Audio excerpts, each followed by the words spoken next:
எனக்கு ఇప్పుడు divorce వేణా madam.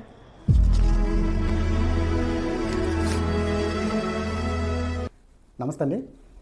మనందరికీ వన్ సైడ్ లవ్ గురించి తెలుసు, కానీ వన్ సైడ్ డైవర్స్ గురించి చాలామంది తెలియదండి. దీన్ని ఎక్స్పార్టీ డైవర్స్ అని కూడా అంటారు.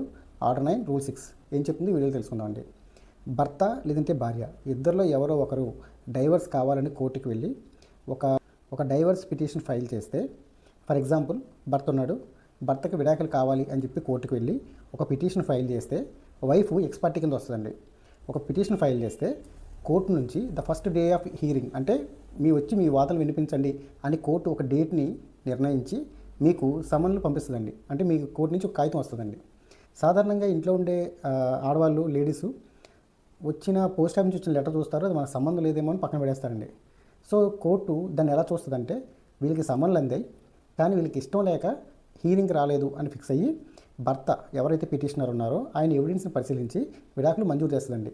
దీన్ని ఎక్స్పార్టీ డైవర్స్ లేదా వన్ సైడ్ డైవర్స్ అంటారండి. ఆర్డర్ 9 రూల్ 6 ఇదే చెప్తుందండి.